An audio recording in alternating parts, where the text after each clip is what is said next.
नमस्कार। Social science tutorials पर आपका स्वागत है। अगर आप चैनल पर नए हैं तो चैनल को सब्सक्राइब कर लीजिए ताकि आपको हमारी आगे आने वाली वीडियोस आसानी से मिलती रहें। अगर आपको वीडियो पसंद आए तो लाइक का बटन ज़रूर दबाएं, साथ ही अपने दोस्तों के साथ इसे शेयर करें।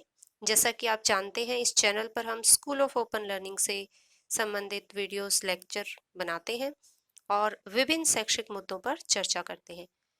आज के इस वीडियो में हम BA program first year education semester 1 से यूनिट 1 का चैप्टर 3 डिस्कस करने वाले हैं।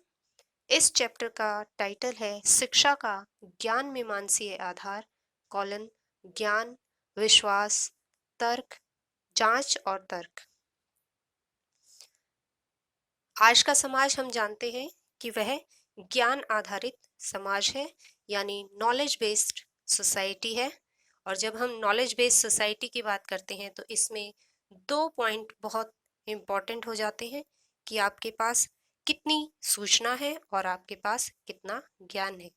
यानी ज्ञान आधारित समाज के अंतर्गत आपके पास जो सूचनाएं हैं, जो इंफॉर्मेशन है और आपकी जो नॉलेज है वो बहुत इम्पॉर्टेंट रोल प्ले करती है। अब देखने में तो सूचना और ज्ञान दोनों समानार्थी से ही दिखते हैं, पर दोनों में काफी अंतर पाया जाता है। चलिए इस अंतर को थोड़ा सा देख लेते हैं। सूचना यानी इंफॉर्मेशन, इसका तात्पर्य ज्यादातर बार क्या, कब, कहाँ, किस वाले प्रश्नों के उत्तर देने के लिए होता है। यानी कोई भी आंकड़े, जब आप क्या हुआ था, कब हुआ था, कहाँ हुआ था, किसने किया था आदि जैसी जो बातें हैं, वो उनका उत्तर प्राप्त करने के लिए आप इंफॉर्मेशन को यूज करते हैं। इसके विपरीत जब हम ज्ञान तक पहुंचते हैं तो ज्ञान में कैसे और क्यों वाले क्वेश्चंस, हाउ वाले जो क्वेश्चंस हैं, उनका उत्तर दिया जाता है। और जो भी हमने आंकड़े एकत्रित किए हैं उसमें कैसे के और क्यों वाले प्रश्नों को उत्तर देते हुए हम उनका प्रयोग करते हैं और ज्ञान का निर्माण करते हैं। सूचना के अंतर्गत आंकड़े जो एकत्रित किए जाते हैं केवल उनका वर्णन होता है, जबकि ज्ञान के अंतर्गत उन आंकड़ों को समझ के साथ, अंडरस्टैंडिंग के साथ हम संबंधित करते हैं। यानी हम सूचना से अर्थ बनाते हैं और उस सूचना को, वो जो अर्थ है जो हमारे पास पहले से जितना भी इंफॉर्मेशन और नॉलेज है उसके साथ जोड़ देते हैं और नए ज्ञान का निर्माण करते हैं। इस प्रकार ज्ञान एक सूचना ही होती है जो विद्यमान संरचना में अग्रसर एवं एकीकृत होकर नया ज्ञान बनाती है। यानी जो हमारे पास पहले से जो स्ट्रक्चर्स हैं, जिस तरह की इंफॉर्मेशन है, उसमें वो इंटीग्रेट हो जाती है, एकीकृत हो जाती है और नया ज्ञान बन जाती है। तो इस तरह से हम कह सकते हैं कि ज्ञान निर्माण में सूचना महत्वपूर्ण होती है। लेकिन सूचना स्वयं में ज्ञान नहीं होती, बल्कि यह ज्ञान तब बनती है जब वो सार्थक हो जाती है, या ये कहें कि हम उसके साथ अर्थ को जोड़ लेते हैं। अंडरस्टैंडिंग को जब हम जोड़ते हैं इंफॉर्मेशन के साथ, तब वह ज्ञान में परिवर्तित हो जाती है। डुबीन 1976 के अनुसार सूचना वर्णनात्मक होती है, यानी वो सिर्फ डिस्क्राइब करने का काम करती है, जबकि ज्ञान जो है वो पूर्वकथनीय होते हैं, वो प्रिडिक्ट कर सकते हैं। कैसे प्रिडिक्ट कर सकते हैं? भूत और वर्तमान के विषय में सूचना के आधार पर कुछ निश्चितताओं के साथ भविष्य के बारे में पूर्व कथन के लिए आधार वो प्रदान करते हैं। कहने का मीनिंग ये है कि हमारे पास जो पहले से भूत में और वर्तमान में, आज के समय में जो सूचनाएं हैं, उन सूचनाओं को जब हम विश्लेषित करते हैं, उनका अर्थ निकालते हैं, तो उसके आधार पर हम कुछ चीजों को भविष्य के लिए प्रिडिक्ट कर पाते हैं।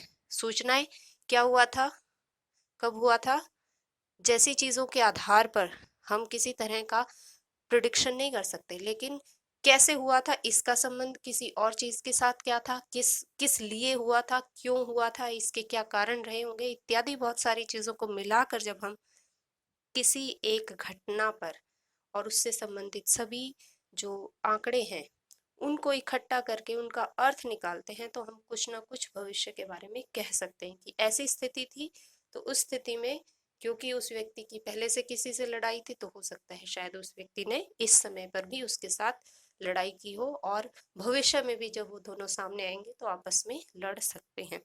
इस तरह के जो पूर्व कथन है वो इसी आधार पर दिए जा सकते हैं कि जब हम सूचनाओं को ज्ञान तक पहुंचाते हैं, यानी उनको अर्थ में हम समझते हैं। इस प्रकार जो ज्ञान का निर्माण है, कंस्ट्रक्शन ऑफ नॉलेज है, वो इस तरह से समझा जा सकता है कि सबसे पहले आंकड़ों का संग्रहण किया जाता है, यानी डेटा इकट्ठा किया जाता है, फिर डेटा को विश्लेषित किया जाता है, संश्लेषित किया जाता है, फिर इकट्ठा किया जाता है जो हमारे व्यक्तिगत अनुभव हैं उनके साथ उन्हें जोड़ा जाता है, और उसके बाद बोधगम्य रूप से नए ज्ञान के रूप में उन्हें प्रस्तुत किया जाता है। अब आगे अगर हम देखें, जैसे टाइटल में हमने लिखा था कि ज्ञान मीमांसीय आधार, तो ज्ञान मीमांसा क्या होती है, एपिस्टेमोलॉजी क्या होती है। एपिस्टेमोलॉजी या ज्ञान मीमांसा दर्शन शास्त्र की वह शाखा है जो ज्ञान के सिद्धांत से संबंधित होती है। यह ग्रीक शब्द एपिस्टेमोलॉजी से आया है, जिसमें दो शब्द हैं, एपिस्टीम और लोगोस, ये दोनों मिलके एपिस्टेमोलॉजी बनाते हैं। एपिस्टीम का अर्थ होता है ज्ञान, लोगोस लोगोस का अर्थ होता है परिचर्चा, यानी उसके ऊपर चर्चा करना। तो इसका मतलब ज्ञान और ज्ञान से संबंधित जो भी चर्चाएं हैं वो सभी एपिस्टेमोलॉजी के अंतर्गत आती है। इस प्रकार ज्ञान मीमांसा दर्शन शास्त्र का एक क्षेत्र है जो मानवीय ज्ञान से संबंधित है। यह एक प्रकार की दार्शनिक जांच पड़ताल का चित्र है जो ज्ञान की उत्पत्ति, नॉलेज कैसे उत्पन्न हुई है, उसकी प्रकृति, उसका क्या नेचर है, उसकी वैधता, वो कितनी वैलिड है, उसकी विधियों, उसकी जो मेथड है और उसकी जो लिमिटेशंस है, उनके बारे में जो खोज करता रहता है वो दर्शन शास्त्र की शाखा एपिस्टेमोलॉजी कहलाती है। यानी ये ज्ञान से संबंधित अध्ययन का वर्णन है।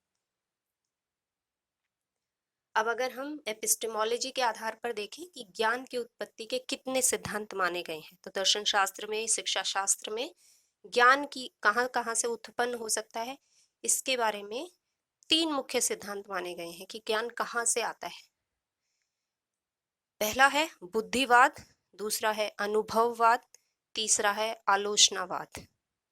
नाम से ही हम कुछ कुछ चीजें जान सकते हैं। बुद्धिवाद कहता है कि बुद्धि ही ज्ञान प्राप्ति का एकमात्र साधन है, यानी जो हमारा इंटेलिजेंस है, जो हमारा दिमाग है, वह ही ज्ञान प्राप्ति का एकमात्र साधन है और इससे ही सत्य तक पहुंचा जा सकता है। तो जीवन के जो भी सत्य हैं वो सारे के सारे केवल बुद्धि के ज्ञान द्वारा ही प्राप्त किए जा सकते हैं।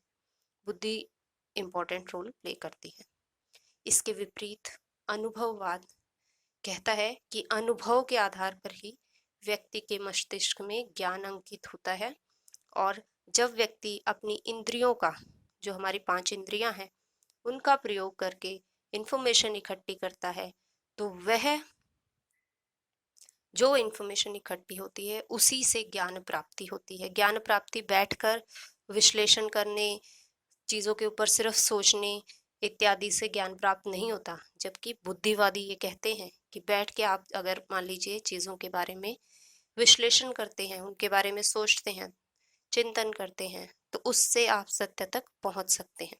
जबकि अनुभववाद उसे नकारता है और वो कहते हैं कि इंद्रियों का अधिक महत्व है, बुद्धि का कोई महत्व ऐसा नहीं है। इनके बाद हम पहुंचते हैं तीसरे वाद पर, जो है आलोचनावाद। तो आलोचनावाद बुद्धिवाद और अनुभववाद दोनों ही की आलोचना करते हुए कहता है कि ज्ञान की प्राप्ति बुद्धि और इंद्रिय अनुभव दोनों से होती है। अगर सिर्फ बुद्धिवाद को कहें तो वो भी आधी कुछ चीजों तक पहुंचाता है हमें, और अनुभववाद का भी एक इम्पोर्टेंट रोल है ज्ञान तक पहुंचने में।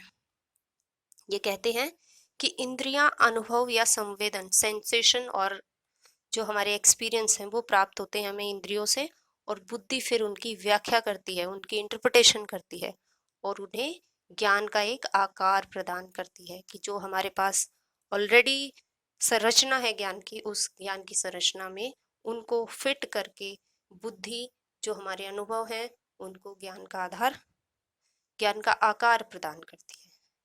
ठीक है, तो तीन हमने यहाँ पे ज्ञान उत्पत्ति के सिद्धांत बुद्धिवाद, अनुभववाद और आलोचनावाद डिस्कस किए हैं। ज्ञान के प्रकार के बारे में जब हम बात करते हैं तो तीन प्रकार के ज्ञान बताए गए हैं: पूर्ववर्ती ज्ञान, परवर्ती ज्ञान और अनुभवजन्य ज्ञान। तो पूर्ववर्ती ज्ञान के अंतर्गत वो सारे ज्ञान आते हैं जिनके अनुभव के लिए या उनको सत्य या असत्य बताने के लिए हमें कोई निर्धारण नहीं करना पड़ता, हमको उनके स्रोत को जाकर दोबारा से ये खोजने की जरूरत नहीं पड़ती कि वो सत्य हैं या असत्य हैं। क्यों? क्योंकि वो सार्वभौमिक रूप से, यूनिवर्सल रूप से पहले ही वैलिड माने गए हैं। जैसे गणितीय सत्य, अगर हम एक ही टर्म यूज करते हैं पाइथागोरस थ्योरम, तो जैसे ही मैंने पाइथागोरस थ्योरम कही तो पाइथागोरस थ्योरम के बारे में कुछ बातें हैं जो आप जानते हैं, मैं जानती हूँ, और सार्वभौमिक तौर पर हर व्यक्ति जो गणित से संबंधित तथ्यों को जानता होगा वो समझता है कि गणितीय सत्य है। ये एक गणितीय सत्य है जिसके अनुसार समकोण त्रिभुज है तो उसकी दो भुजाओं का योग हमेशा जो उसका कर्ण है या उसकी जो लंबी भुजा है उसके वर्ग के बराबर होगा। तो ये एक सत्य है जिस सत्य को हमें उसका ज्ञान है, ये ज्ञान है, लेकिन इसके स्रोत के लिए बार बार हमें उसको उस थ्योरम को प्रूव नहीं करना पड़ता, बल्कि उस थ्योरम में जो जो चीजें बताई गई हैं उनको हम वैलिड मानते हैं, वैध मानते हैं और सार्वभौमिक तौर पर वो सत्य मानी जाती है। दूसरा जो है वो परवर्ती ज्ञान कहलाता है। इसका आधार अवलोकन और अनुभव होता है। तो सारा जो वैज्ञानिक ज्ञान है वो परवर्ती ज्ञान के अंतर्गत आता है, जिसके अंतर्गत हम जो भी ज्ञान है उस ज्ञान की सत्यता या असत्यता के लिए पहले से जो स्टैंडर्ड्स हमें दिए गए हैं उन स्टैंडर्ड्स के अनुसार उसको फिर से एक्सपेरिमेंट करके हम देख सकते हैं। तो जितनी भी वैज्ञानिक साइंस की जो नॉलेज है, जो इंडक्टिव मेथड से हम निकालते हैं, वो सारी की सारी जो ज्ञान की बातें हैं वो सब परवर्ती ज्ञान के अंतर्गत आती हैं। अनुभवजन्य ज्ञान, इस प्रकार का ज्ञान अस्थायी प्रकृति के होते हैं और इन्हें पूर्व स्थापित मूल्यों के साथ अनुभव किया जाता है। तो ऐसा है कि ये सारी चीजें जो हमारे एक्सपीरियंस का हिस्सा होती हैं, लेकिन ये हमारे एक्सपीरियंस लिमिटेड हो सकते हैं और हमें इनको कहीं ना कहीं अनुभव करने के लिए पहले से जो स्थापित मूल्य हैं, वैल्यूज हैं, उन वैल्यूज के साथ इनको टेस्ट करना पड़ता है। तब हम जाकर हम अनुभवजन्य ज्ञान के आधार पर भी कह सकते हैं कि ये ज्ञान हमें प्राप्त हुआ है। इसी चैप्टर में आगे दिया गया है कि ज्ञान निर्माण की अवस्थाएं हैं। तो तीन अवस्थाएं बेसिकली बताई हैं उन्होंने: विश्वास, तथ्य और सत्यता। ये जो अवस्थाएं हैं ये प्लेटो, जो कि एक बहुत बड़े दार्शनिक हुए हैं, उनके अनुसार ज्ञान की जो परिभाषा है उस पर आधारित है। उनके अनुसार न्याय संगत सही विश्वास ही ज्ञान है। तो ऐसा ज्ञान जो न्याय संगत है, जो सही विश्वास पर आधारित है, वही ज्ञान कहलाएगा। हम ऐसा ज्ञान ले सकते हैं जो सत्य है और जो व्यापक रूप से स्वीकार्य है, यानी जो सच भी है और जो ज्यादातर लोग जिसे स्वीकार करते हैं। जैसे सूर्य पूर्व से उदित होता है, ये एक सत्य है, यह ज्ञान है। ये ज्ञान कैसा ज्ञान है? क्योंकि ये एक ऐसा विश्वास है, सब लोग ये मानते हैं कि सूर्य पूर्व से उदित होता है, और ये विश्वास लोगों के डेली ऑब्जर्वेशन के आधार पर प्राप्त हुआ है। तो ज्ञान जो निर्माण है वो विश्वास पर आधारित होता है, तथ्य पर आधारित होता है, फैक्ट पर आधारित होता है और सत्यता पर, यानी उसकी जो ट्रुथ वैल्यू है उस पे। तो faith, fact and truth value, ये तीनों चीजें ज्ञान का निर्माण करती हैं। इन तीनों के बारे में डिटेल में हम अगली वीडियो में बात करेंगे। Thank you very much for watching. Social science tutorials को आप सब्सक्राइब कर लीजिए। अगर आपको वीडियो पसंद आया हो तो लाइक कीजिए। आप हमें कमेंट करके ये बता सकते हैं कि सोशल साइंस ट्यूटोरियल्स पर हम कैसे अपने वीडियोस को और ज़्यादा इम्प्रूव कर सकते हैं, या फिर आपके अनुसार जो भी आपकी डिमांड है नई वीडियोस कैसे बना सकते हैं। Thank you very much.